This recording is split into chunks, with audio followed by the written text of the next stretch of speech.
Jai Om Vishnupad Paramahamsa Parivrajacharya Shri Srimad His Divine Grace Abhay Charnaravinda Bhaktivedanta Swami Srila Prabhupada Ki Jai. Jai Om Vishnupad Paramahamsa Parivrajacharya Shri Srimad His Divine Grace Srila Bhakti Siddhanta Saraswati Thakur Maharaj Prabhupada Ki Jai. Grantharaj Srimad Bhagavatam Ki Jai. Samaveta Gaur Bhaktivinoda Ki Jai. Jai Nitai Gaur Premanande.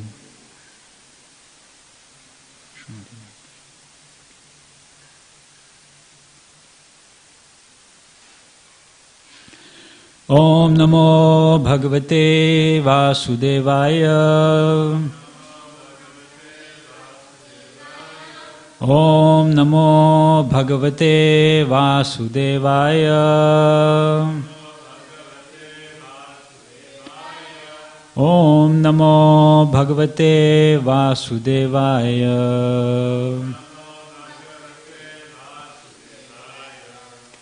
This morning we are reading from Canto 3, Chapter 9, Brahma's Prayers for Creative Energy, Text 18.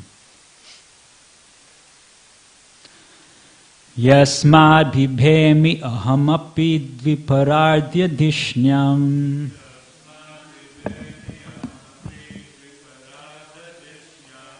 Yasmad bibhemi ahamapi dviparardya dishnyam.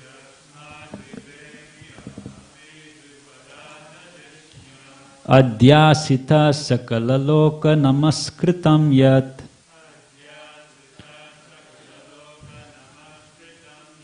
Adhyasita sakalaloka namaskritam yat.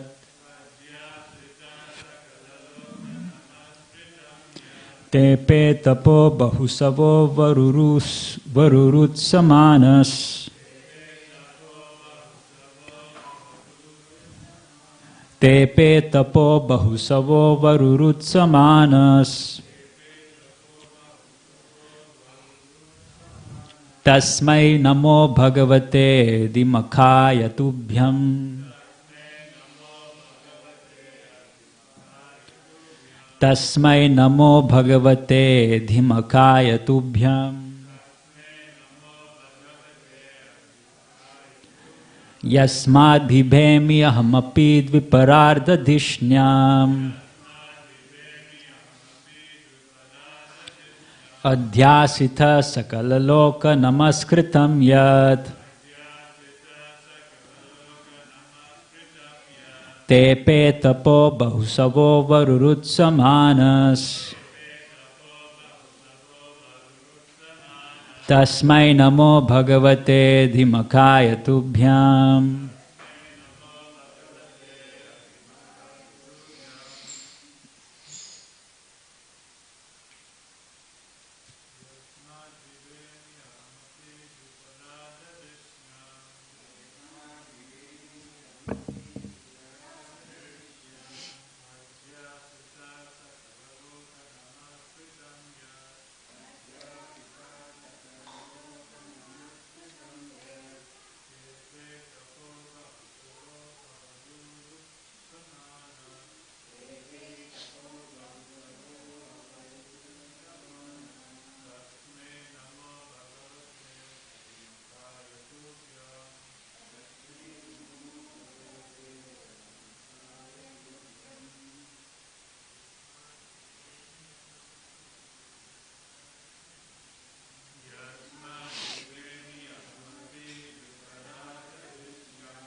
Tepe tapo bahusavo varurut samanas.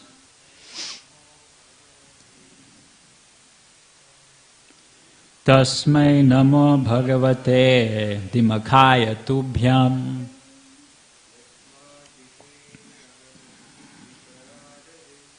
Yasmad bibhemi ahamapi dviparardha dishnyam.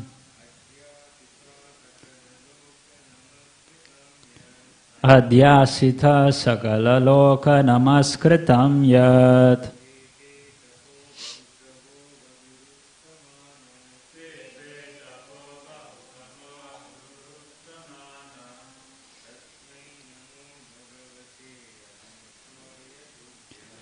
Tasmai namo bhagavate dimakaya tubhyam. Matajis.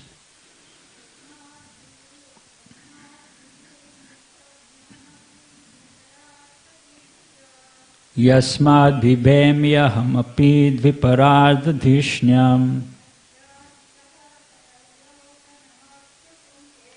adhyasika.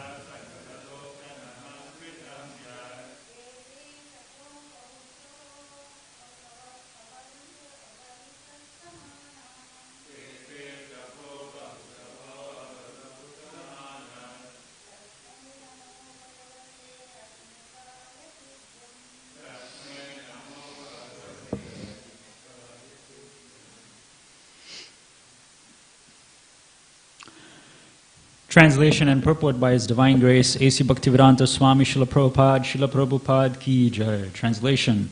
Your Lordship, I offer my respectful obeisances unto you, who are indefatigable time, and the enjoyer of all sacrifices. Although I am situated in an abode which will continue to exist for a time duration of 2 parardhas, this is Brahma speaking to Krishna. Although I am situated in an abode which will continue to exist for a time duration of 2 parardhas, although I am the leader of all other planets in the universe, and although I have undergone many years of penance for self-realization, still I offer my respects unto you. Purport. Brahma is the greatest personality in the universe because he has the longest duration of life.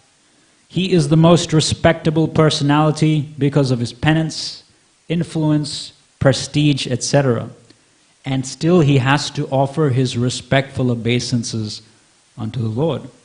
Therefore it is incumbent upon all others who are far below the standard of Brahma to do as he did and offer respects as a matter of duty.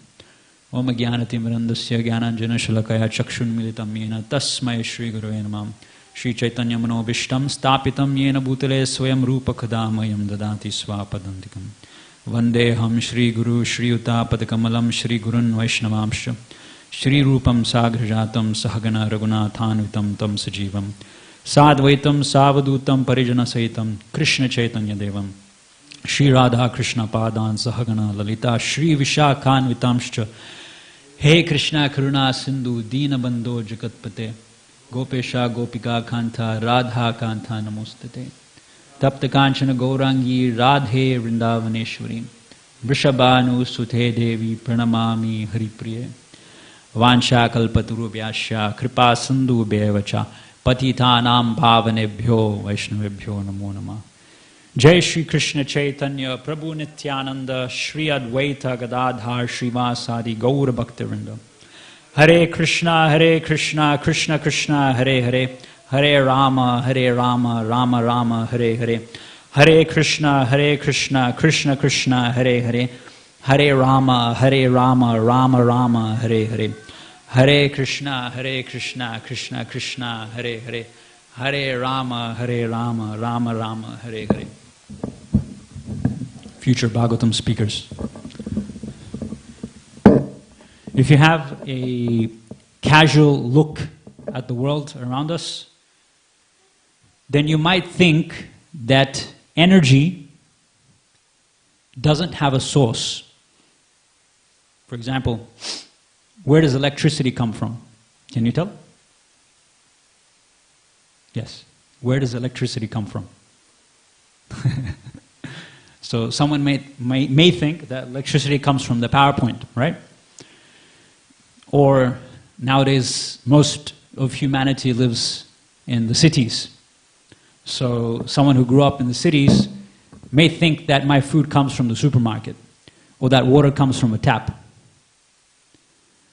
So if we are unaware, or if we don't introspect, if we don't have knowledge, we think that energy doesn't have a source. I'll give you another example in relation to Brahma, because these prayers which are being spoken of are Brahma speaking to Krishna after Krishna has given him his darshan, after Brahma has finished performing his tapasya for 100 celestial years. Krishna has shaken hands with him. Brahma has spoken the Brahma Samhita, and he's about to embark on his duty to repopulate this universe and to design this universe. He's the architect. He's the engineer of this universe. So you know of the solar lamps that you put in your gardens, and throughout the daytime they collect the energy from the sun, and at nighttime they give off light. So one might think at nighttime that the light is coming from the lamp. No, the light is actually coming from the sun. So in Brahma Samhita, there's a nice verse which talks about Brahma, Lord Brahma, in the same way. Bhasvanyatashma sakaleshu nijeshu teju swiyam kiyat prakatayati apitadvadatra brahmaya esha jagatanda vidana karta govindamadi purusham tamaham bhajami.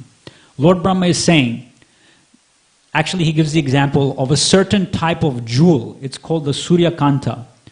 These jewels called the Suryakanta, we may not have experience of them, but they exist somewhere in this universe. They give off a bright effulgence of light. But how do they do that? They get supercharged by the sun. So the sun charges them up, and then in the absence of the sun, these gemstones, they give off effulgent light. We see the opposite is the case for Krishna. When Krishna is stealing butter in the houses of the gopis, it's completely dark, pitch black. But Krishna is still able to steal the butter. Why? Because his own body is giving off light. So that's not like the gemstones. The gemstones need to be charged with the sun. Then they give off light. So in the same way, Lord Brahma is saying that just as these gemstones are able to give off light because of the sun, I, Lord Brahma, am able to carry out the creation and designing this universe because of the empowerment of Krishna. And in today's verse, Lord Brahma is giving 3 attributes which he has, and regardless of these 3 attributes, he still offers his respectful obeisances to Krishna. So the first one is saying, although I am situated in an abode which will continue to exist for a time duration of 2 parardas. 2 parardas is the lifespan of Lord Brahma. Now, if you have your smartphones or books, you'll see in the word-for-word translation where it says Dvipararda, there's a calculation which is given. 4.3 billion multiplied by 2, multiplied by 30, multiplied by 12, multiplied by 100. This is the time duration of 2 parardas, Lord Brahma's lifespan. Srimad Bhagavatam explains that presently Brahma has passed through 1 pararda. That means Brahma's age is roughly, so he's just passed his 50th birthday. So, how does this calculation come to be? Everyone knows what a Divya Yuga is, or a Chatur Yuga, right? We have the 4 yugas, Satya, Treta, Dwapar, and Kali. All together, these 4 ages, they make up roughly 4.3 million years. Now, Brahma's 1 day, 12 hours, is equal to 4.3 billion years, it's 4.3 million years, multiplied by 1,000, which is 4.3 billion. So Brahma's 12 hours is equal to 4.3 billion solar years. Brahma's 1 night, the remaining 12 hours of the day, is also equal to 4.3 billion years.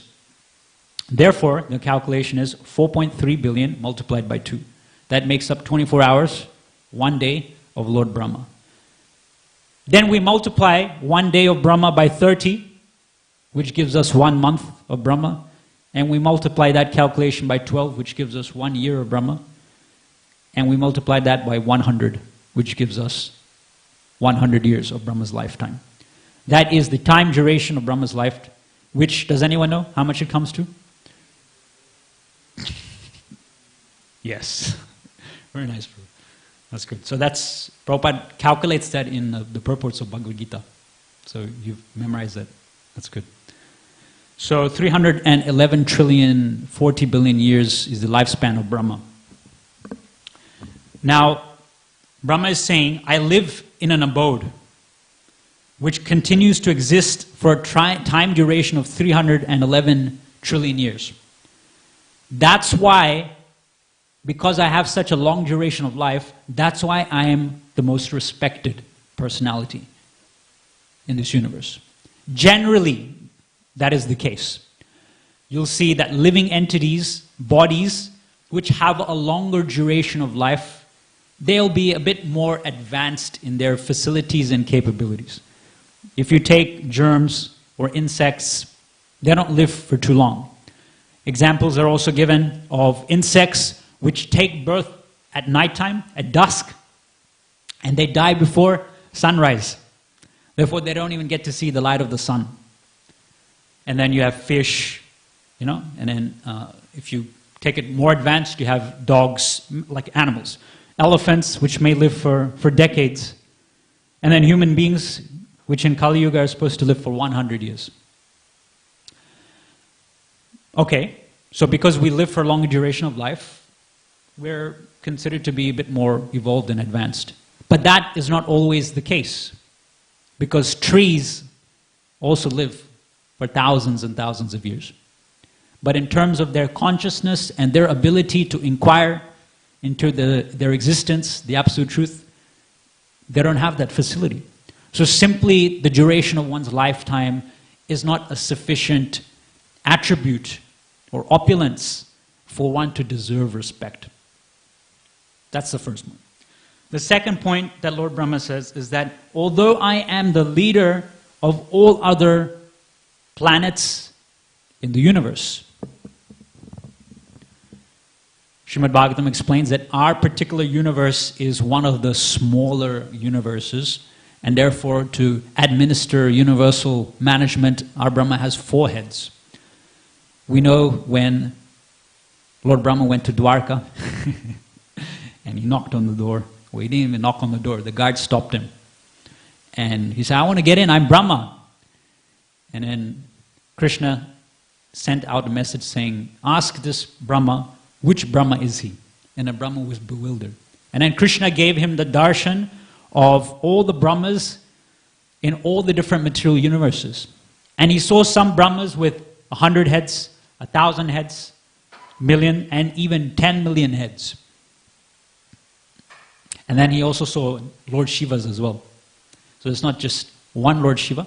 There's a Lord Shiva within each universe as well.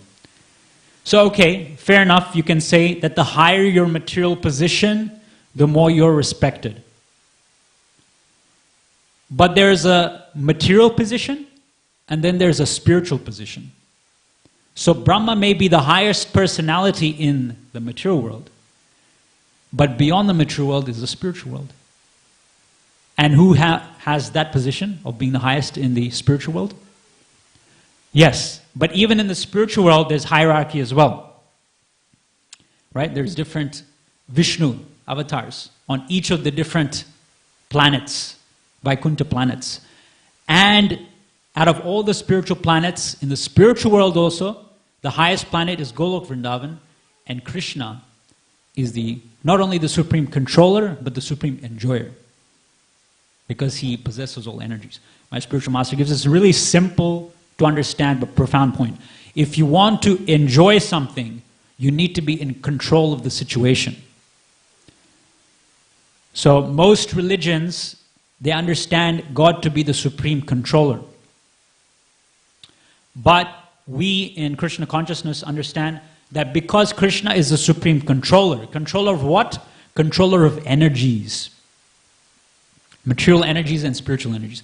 Because he controls all energies, he is the enjoyer of these energies as well. Just like if you want to go to a holiday to Fiji or something like that. I was giving this example somewhere recently. And then you spend a lot of money saving up for your vacation, and you go there, and it starts to rain. Then you're disappointed. You're frustrated in your attempts for enjoyment because you're not the controller of the weather. You're not in control of what food you're going to get on the airplane. If someone comes and they start a tussle with you because you're at the airport, something happened, whatever. Anything can happen. Because we're all affected by our karma. So Brahma is saying that in this universe, I'm the highest personality. But this universe is just like one mustard seed in a bag full of mustard seeds. So therefore, having a high position in the material world is not good enough. Because beyond the material world, as I said, is the spiritual world, and Krishna is the controller and the enjoyer there. So even that is not sufficient enough for Brahma to receive all the praise. Therefore, Brahma says, therefore I offer my respectful obeisances unto Krishna. That's the second point. The third point, again he's saying, although I have undergone many, many years of penance for self-realization. Now, is that sufficient enough, do you think, to elicit a loving relationship with Krishna? Penance, austerity? Why? You say no. Why do you say that?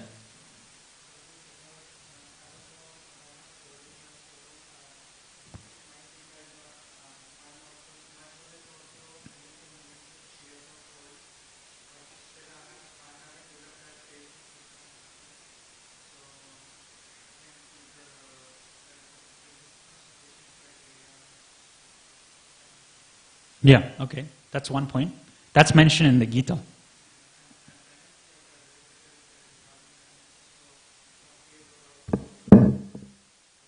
Okay, that's what I want to get to.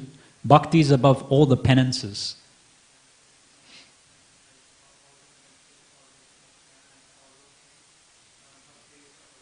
Okay, I'll give you an example. I'll explain two types of devotion which is not sufficient enough for developing love for Krishna, or for Krishna to attract us, to be attracted to us. One is called Aropa Siddha Bhakti. Aropa Siddha Bhakti. Aropa Siddha Bhakti means when you attribute material facilities for devotion. I'll give you an example, because it sounds a bit technical, but it's not really technical. Some people who worship God, they consider that God's favor upon me is shown by how rich I am, by how wealthy I am, by how famous I become. So people confuse God's mercy, God's favor towards them to be shown in terms of material facilities. Because I am well off in the material world, therefore I'm performing devotional service really nicely. So when you mistakenly attribute material success and material attributes to devotion, this is called Aropa Siddha Bhakti. In other words, it's called Karma Mishra Bhakti. You're mixing karma with devotion. But we see in Krishna Lila that many of Krishna's pure devotees are not materially well off.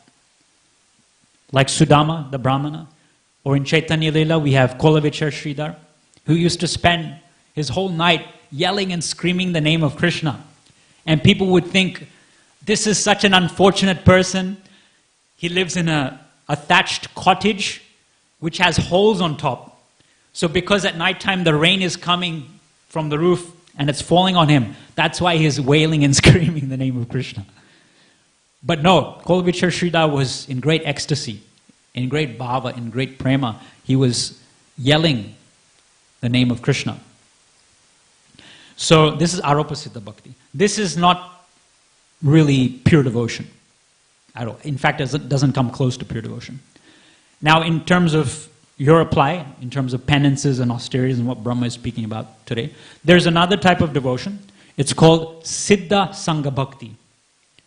Siddha Sangha Bhakti means when you take the behavior of someone not following devotional service, like let's say someone performing Jnana Yoga or Karma Yoga, and the qualities they have, when you take the qualities that they have and you confuse that for devotional qualities. Does that make sense? I'll give an example again. In Chaitanya Lila, there's an example of one Brahmana. And this particular Brahmana, he used to subsist only by drinking milk. And he was sinless.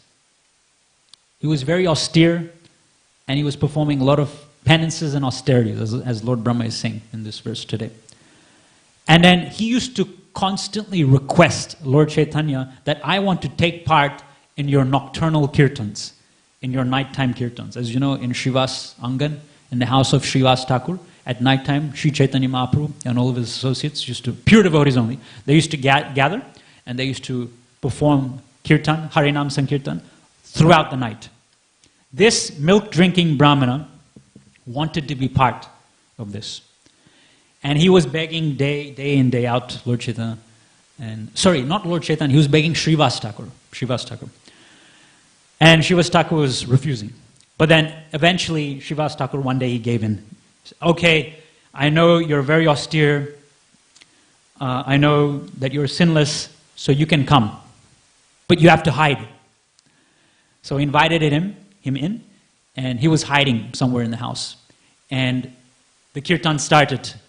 And Lord Chaitanya, he started to dance in ecstasy, but very soon, by his arrangement, his ecstasy diminished and it stopped. And he stopped dancing. And then he inquired from Srivas Thakur, is there someone in your house who shouldn't be there right now? And Srivas Thakur said, yes, my lord, I have brought this milk-drinking Brahmana, but he's sinless, he's austere, he's not a materialist, he's not a karmi. And then immediately Lord Chaitanya says, do you think that just by drinking milk alone, subsisting on milk, one can develop devotion for me?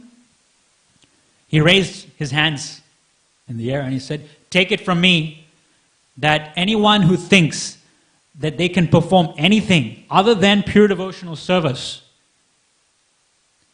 they cannot be my devotee. Only bhakti can purchase me. I think it's in Harinam Chintamani. It's mentioned that there's only 3 realities in this mature world. Everything else is illusory. Everything else is temporary. It's insignificant. One is bhakta, us, devotees, the jiva. The other one is Bhagavan. Krishna is also here in the mature world in the form of the Archa Vigraha, Shri Shri Gopinath, Paramatma within everyone's heart. And what do you think the third one is? What connects Bhakta to Bhagavan? Yeah. Bhakti, the process of devotional service. The Mayavadis, they think that these 3 things are false, are illusory. They think that the Bhakta is false. Actually, we don't exist, we're all an illusion. Bhagavan, God's body is also material, they say. It's not spiritual, it's not eternal, it's not transcendental. And they say the process of linking the soul to Krishna is also just like a stepping stone for us to realize that actually nothing exists. So these 3 things they say is false. So Mahaprabhu declared that don't think that just by performing penances, austerities, and by being renounced and just subsisting on milk, even if you're sinless, still that is not a qualification for becoming my devotee. Sri Chaitanya Mahaprabhu told Srivas Thakur that even if a chandala, a 5th class person, one who eats literally dogs, if such a person takes shelter of me by chanting my name, I will accept such a person. But a brahmana, a dvija, the highest person on the rung of the social varnashram system, if such a person is devoid of devotion to me, even though such a person may have learnt all the 4 Vedas, I do not consider such a person my devotee. So Lord Chaitanya enacted this pastime for us to understand. Of course, later on this milk-drinking Brahmana got Sri Chaitanya Mahaprabhu's mercy and he was allowed entrance. But this shows us. So this is an example of Sangha Siddha Bhakti, where we mistake the attributes and the qualities of someone performing Jnana Yoga or Karma Yoga. For example, a Jnani is very austere, he's renounced.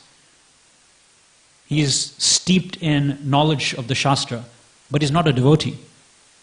So if we mistake these qualities to allow us entrance into Sri Chaitanya Mahaprabhu's Leela, or pastimes, or kirtans, whatever, then this is mistaken. This is mistaken. So that's Sangha Siddha Bhakti, when we mistake the qualities of Gyan or Karma to be devotional qualities. Now, that's the third point. So despite Lord Brahma having such a great lifetime, despite him being a leader of so many different planetary systems, and despite him having undertaken so much penance and self-realization, Lord Brahma says, still I bow down to the lotus feet of Krishna because I realize that these three things which I have don't qualify me to not do that, to be worshipped. So still he does that. And then Srila Prabhupada is making the point that we are far, far below the standard of Brahma, and therefore it is incumbent upon us to pay our respects to Krishna if Lord Brahma, the great Acharya of our Sampradaya, is doing it. Yet we are coming from the Brahma Madhava Gaudiya Sampradaya. So our Acharya is Lord Brahma. So he's the one that originally received Srimad Bhagavatam from Krishna in 4 verses, Chatushloki. He gave this to his son Narada. Narada gave it to? Who did he give it to? Vedavyasa. Yeah, his disciple Vedavyasa. Now the second point in this purport is about time. Your Lordship, I offer my respectful obeisances unto you, who are indefatigable time. So time is a transformed energy of Krishna. Time is also Krishna. Time is how Krishna acts within the mature world. I remember once, whenever I think of time, I always am reminded of the story that Hanumat Praseka Maharaj, he mentioned many, many years back when Maharaj visited Sydney, maybe over 7-8 years back. And he gave the story of when Srila Prabhupada was installing the deities of Radha Parishishwar in France, in Paris. And Prabhupada was there, and he was installing Radharani and Krishna, Parishishwar. And then Srila Prabhupada was, like I'm sort of paraphrasing the story, I can't remember the exact details, but they were there, the deities were there, and then Srila Prabhupada began to lecture. He began to give a class during the installation ceremony. And then what was happening is, as Srila Prabhupada is giving the class, he notices that the deity of Srimati Radharani starts to tilt and is about to fall. And Maharaj was mentioning that even before devotees could go like, oh, like that, the next moment they realized that Prabhupada, a materially old personality, he had already gotten off his Vyasasana, rushed to Radharani and caught her before she fell down. So Maharaj was making the point that a devotee is beyond time. Before the others could even react, Srila Prabhupada, who was giving the class on the Vyasasana, already got off and caught the deity of Radharani. My spiritual master, he gives another example of time. In terms of traffic lights, the green light is when the traffic is moving, it's going. So that's like when our life is, it's going well, we're young, we're healthy, we're engaged in a lot of sense gratification, a lot of material pursuits, we're very dynamic. And then red light is like death. Everything stops. And then what is the orange light?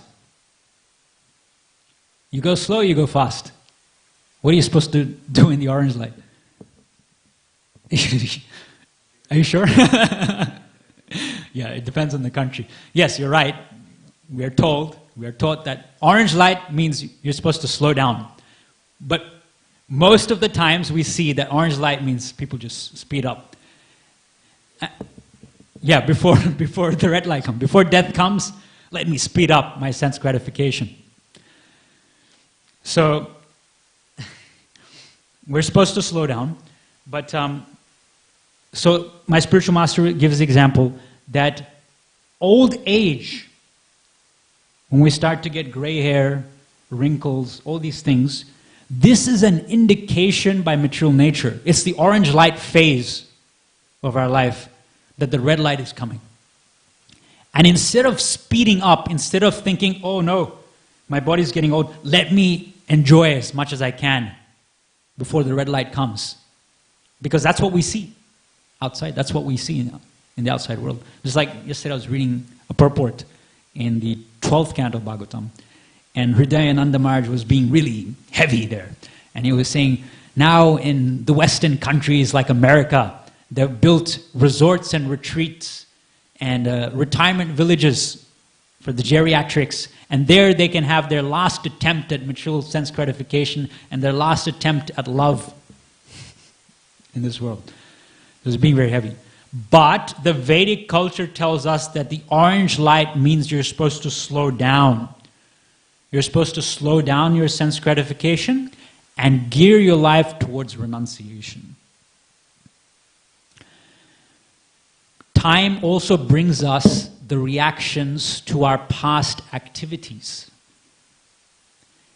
If we think of, let's say someone dies in a car crash, or someone dies because of cancer, we say that the car crash killed the person. We say that the cancer killed the person. But actually, was it cancer that killed the person? Was it the car crash that killed the person? What actually killed the person? Time killed the person. According to our karma, our mature body is destined to live for a certain amount of time. And when that time period is coming to an end, then material nature arranges some external situation which claims our life. Does it make sense? So all these external variables of how people leave their bodies, this is just a detail. The real thing which is killing people, or the body, the soul doesn't die, but the body, is time. And that time is Krishna. Therefore, a devotee uses time in Krishna's service. One of the great qualities of devotees, especially in the Bhava platform, the platform before Prema, is avyarta kalatvam. They respect Krishna by respecting time. They don't waste time because they realize that time is Krishna. Therefore, they utilize every single moment, every single minute in Krishna's service. And Prabhupada says, if one practices attentively chanting and hearing the Hare Krishna Maha Mantra throughout one's lifetime, then one has a very good chance to remember Krishna at the time of death. So I want to maybe not finish, but come towards a conclusion by explaining to two exercises that we can apply in our life to become more Krishna conscious. This is something very practical. So this is something I found in the 11th canto of Srimad Bhagavatam. It's a quotation from the Vishnu Dharma Upapurana. And this is Lord Vishnu speaking to Ambarish Maharaj. We all know Ambarish Maharaj from the 9th canto of Srimad Bhagavatam. Yeah, he was a great king, and he's glorified as someone who is engaging all of his senses in Krishna's service. Savaya Mana Krishna Padaranandev. So here is Lord Vishnu instructing Ambarish Maharaj. This is very interesting. Please hear. Lord Vishnu is telling Ambarish Maharaj, absorbing your mind completely in the deity. So when I say deity, please think of Radha Gopinath.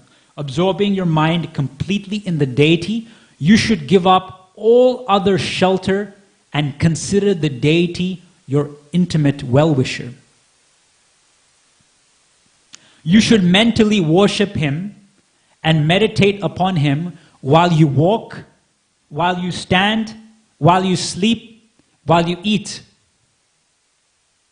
You should see the deity in front of you, behind you, above you, below you, and on both sides.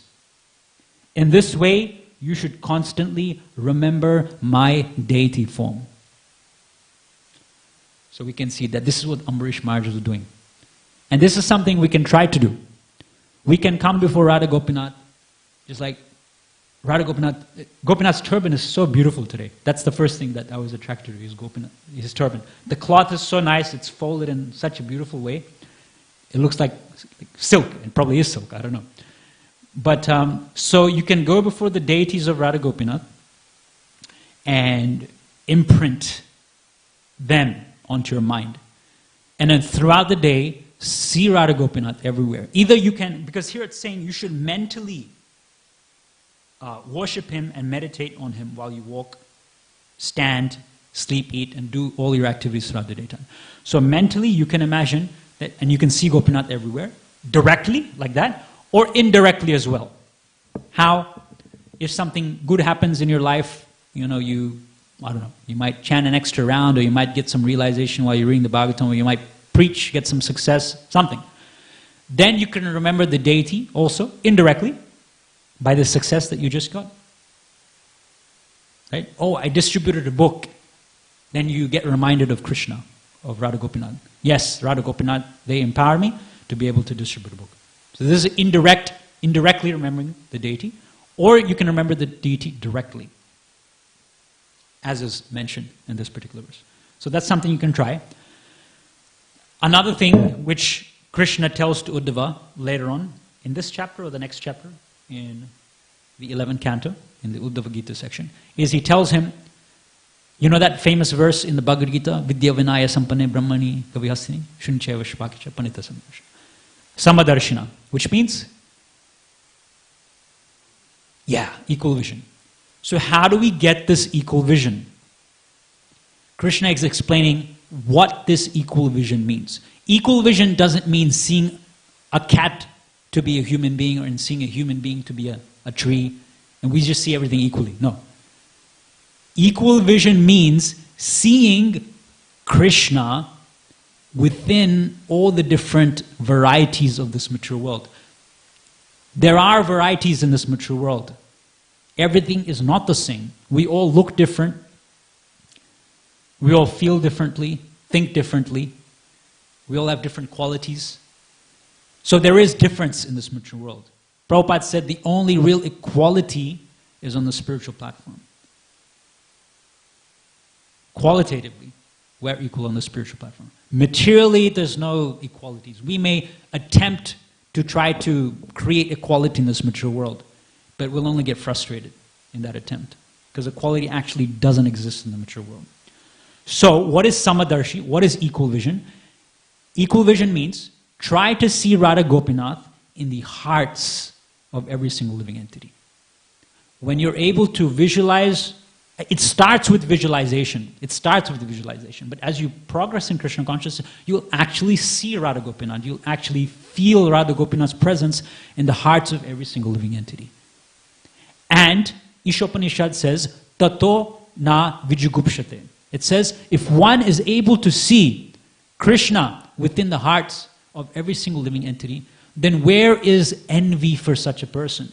Where is tatraka shoka ka moha? Where is lamentation for such a person? Where is illusion for such a person? Where is anger for such a person? We're all getting angry at each other, envious towards another. We feel jealous towards each other because we're not seeing the, what's the word? I don't know. The equality, the principle of equality within everyone. And that principle is Krishna. We're not able to see and appreciate Krishna's presence, first of all, in our heart and in the hearts of others. But if we can practice these two things, first of all, seeing the deity everywhere, and then seeing the deity in everyone's heart, if we can practice that, if we see Krishna in others, then we'll respect that person naturally, because we think, my worshipable Lord is also in the heart of this person. Externally, this person I may not like. We may have argued previously, whatever. But Krishna, the person I'm trying to worship, the person I'm trying to reach in the spiritual, is also present in this person's heart. Therefore, let me push aside these material differences and respect this person. So, please try these two things, in addition to chanting and your other sadhana. Okay, so I'll finish here. Is there any questions, comments?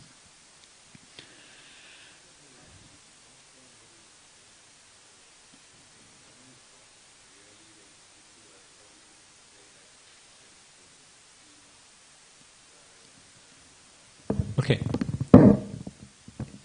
false ego, that's the problem. The root of the problem is false ego. False ego, actually, the soul has nothing to do with the body. It has absolutely no connection with the material body. The soul also has absolutely no connection with the mind. The soul exists separately, distinctly, individually from the body. Okay? When the soul misidentifies with the false ego, when we embrace the false ego means I am my body, I am my mind. So when someone, as you said, they may chastise us or say something bad to us, because we've identified ourselves with the false ego, we get hurt. It's just like this. It's just like a person exists outside of the car. Right? A person exists, there's a car, the car is there, and the person is existing outside of the car. Now if this person gets into the car, right, and identifies with the car, and someone else comes along with a key and scratches the car, then what's this person going to do? He's going to get offended. Road rage. He's going to get offended. Why? Because he got inside the car and now he's identifying himself with the car. I am this car. So when someone comes and scratches the car, he gets offended. But was he hurt? Is he affected in any way actually? No. The same thing. The soul, we exist outside of the car. We get into the body, we identify in the body, and then birth, death, old age, disease, fights, quarrels, whatever. Everything happens, and we get upset because of that false ego. How do we combat that false ego? It's mentioned in the Bhagavatam. It starts with sambandha. Sambandha means our identity. Currently, in the conditioned state, our identity is I am the body. I am the mind. What we have to do is we have to reprogram our consciousness. I am the servant of the devotees. I am a spirit soul. We have to continually reprogram our consciousness as to our identity, as to who I am. So then, if I'm thinking, if I've reprogrammed my mind enough, I'm not the body, I'm not the mind, I am a spirit soul. Then if someone comes and says something to me, then why should I get affected? Why should I react? Immediately if someone says something to me that would ordinarily tick me off, again, my intelligence kicks in, and my intelligence tells me, I'm not the body, I'm not the mind, I'm a spirit soul. So it's reprogramming our sambandha, our consciousness. So that's a direct way to tackle that false ego. So try to reprogram, maybe, they have these things called affirmations.